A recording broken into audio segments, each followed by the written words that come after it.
Hi, and welcome to another episode of Hot Takes with me, the Silver Fox. And although she's announced her resignation, she's still there, she's still in power, and she will remain so for at least another 6 weeks, till they find the glitteriest turd capable of replacing her. However, already, day one, they're talking about reversing a lot of the things she has done, because nobody dared do it before, because they were all scared of her. But now she's just a lame duck, and her policies are seen as liabilities. Certainly the gender policies, that will be revoked, returned back to where it came, and will never see the light of day. They're already walking back the Nicola Sturgeon era. They know she is toxic, her policies are toxic, and that everything she's done has been to the detriment of Scotland, and certainly to the detriment of the people of Scotland, none of whom have had their lives improved in any way, shape or form, except for Murrell and Sturgeon and the maybe £600,000 that is yet to be accounted for, and for whom Police Scotland are actively seeking. Let us hope that the questions will be long and rigorous, and that the truth will out. I personally would love to see that squat little dwarf sitting in a prison cell doing hard time, maybe with a man in the room with her, just to make a point. Anyway, we're going to take a look at this article and see why they are reversing the dwarf's policies. So, the loathsome creature that is Sturgeon, she thinks that she's going to be running the country for the next 6 weeks, but she is effectively powerless now. Nobody will give her respect. Nobody will listen to her. She can stamp her tiny little feet as much as she like, but she is done. But the SNP, the party now, is walking back, as I say, all the policies, but they're beginning with the one that is guaranteed to lose them power because of the obsession of the Goblin of Govan.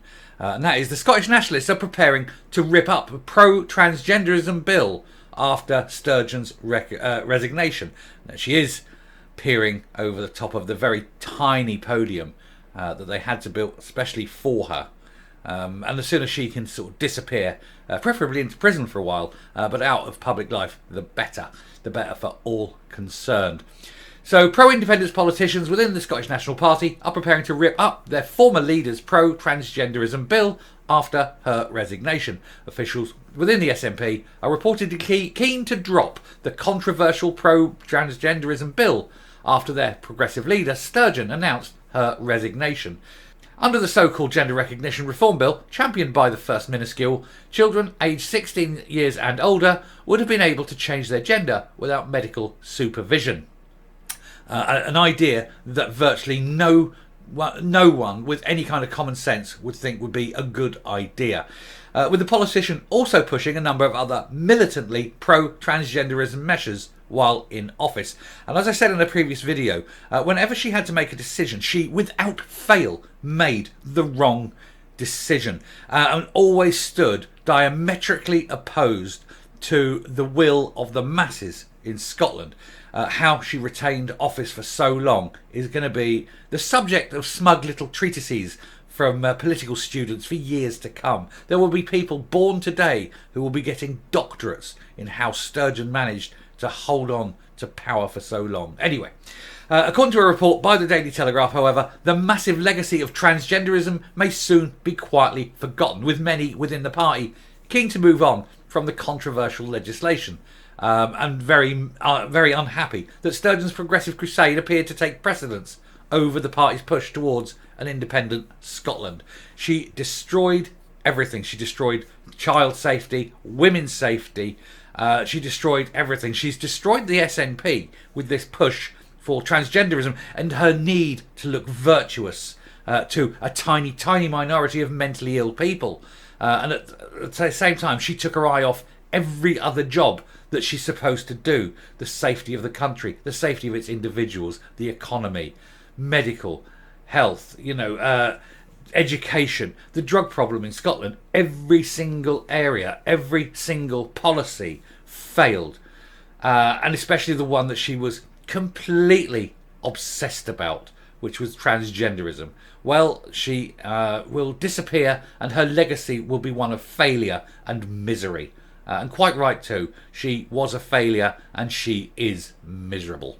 But anyway, we need to get back on track by pursuing things that matter to the people of Scotland, not pushing stuff that the public is vehemently opposed to, a source within the party reportedly told the British publication.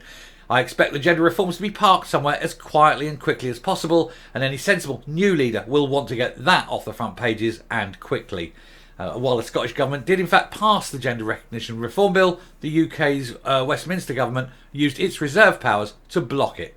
It was Sturgeon's intention to try and force the law through by challenging Westminster's power to block her laws in the courts, wasting even more money on a case she could not win, simply because the law that created the Scottish Government explicitly had that within it, and the Scottish Government had on day one to accept that as law. It was the first thing they accepted because that was what formed them as government. So she couldn't have won it, and she'd have wanked away even more Scottish money in the pursuit of something she couldn't win, because she is ultimately a very stupid, vain and arrogant person. Other factors also appear to point to the SNP taking a more conservative approach to transgenderism in future, with the alleged favourite in the race to assume the role of party leader. Kate Forbes, a committed Christian, is said to be opposed to gender self-recognition proposals being implemented in the country. However, between writing that and me producing this video, I believe, and I'm not 100% sure, but perhaps somebody can mention this in the comments, I believe Kate Forbes has now ruled herself out, but I'm not sure about that, so anything in the comments would be great. I'd like to continue that conversation down there. Ultimately, though, with both the media and those within the party seemingly keen to link Sturgeon's demise to her progressive politics, it appears possible that the Scottish National Party could result in a significant shift in policy in the near future, because it isn't just this one that they're going to change. They're going to change a lot of things. Certainly, they're going to change how contracts are awarded. That is for sure. Such a prospect appears to have the Scottish Labour Party salivating, with many within the group now reportedly hoping that the departure of Sturgeon will present them with an opportunity for electoral gain. The Labour Party, I think the last poll yesterday at the time of creating this video, put the Labour Party 2% behind the SNP. If that's the case, the SNP would probably still be the largest single party, but they would certainly not have anywhere near the majority that they'd need to form an absolute government. They've had an absolute government which was over 50% SNP, and they're there now, but only with the help of some Greens who are mental in their own right. But if the Labour vote is as strong as they're saying, then the SNP have no chance of running a government that will be a coalition.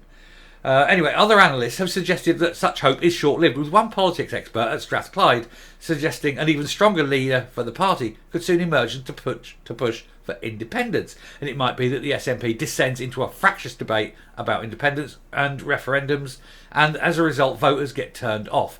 But maybe somewhere among that bunch of unknowns there is a leader who can do what Sturgeon said they need to do: stop talking about process and start making substantive cases for independence in a post-Brexit environment. But they haven't got anyone strong enough. They haven't got anyone good enough. Regardless, many in Scotland likely feel they have a reason to celebrate the departure of Sturgeon, with even former US President Donald Trump saying that the leader represents everything wrong with identity politics. Yet Nicola Sturgeon, she identified as a human being, as someone who cared, as someone with a heart. That's only an identification, obviously, because in reality she gave not one flying fuck about anyone in Scotland except Nicola Sturgeon. Trump declared good riddance to a failed woke extremist, Nicola Sturgeon of Scotland. And it's one of those few times when I think just about everyone will agree with Donald Trump. He has managed to unite a lot of people, which is an amazing feat for him. So well done, Donald. But yeah, she's gone, and her policies and politics will become eroded, reversed, ignored and abandoned by a party that is desperate to move on from the Sturgeon era and the damage that tiny, inadequate woman has wreaked upon the once great Scotland. It's turned it from a powerhouse with one of the highest education systems in the world into one of the worst. It's got one of the worst drug problems in Europe. It had the worst, or 6 out of 10 of the worst COVID hotspots were in Scotland. Everything she did, every single policy, turned to dust and burnt the country. She is gone, and good riddance to bad rubbish. But as I did in a previous video, who the hell is going to replace her? Because none of them have got the talent. Anyway, I shall round it off there. I shall come up and we'll round off the video. But you know, it's a glorious day when she resigned. But I think there's going to be hell to pay. Anyway, let's have a look. So as the race to pick a new leader intensifies, the bones of the carcass of Nicola Sturgeon's tenure as First Minister are already being picked at and picked apart and removed and reversed. Her legacy will be one of failure, one of misery, one which people will not look back on with any form of kindness. She could not point to one policy or one outcome with any kind of pride and say, I did that. That was good. Because everything she did was awful. I'm pretty sure it was deliberate. She had a miserable existence as a child. Nobody liked her. She was friendless. She's always been friendless. She remains friendless. That kind of misery sits inside and festers. It turns into a vile, writhing bubble of hate. That is all that is inside that woman. And she wanted to spread that misery. And becoming First Minister gave her the power to destroy everywhere she walked. She trod and left chaos and destruction. Anyway, thank heavens she has gone. And with it, a new, brighter hope for future of Scotland should come if you get a proper government, one that cares for the people. And I shall finish there.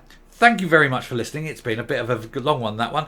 If you like what you see in here on the channel, do hit that subscribe button if you haven't already. It really helps with the metrics. Hit the bell to remind you of my next output. Leave a like, leave a comment, please, please, please share the video. And until next time, stay safe, stay well, vote sensibly, and goodbye.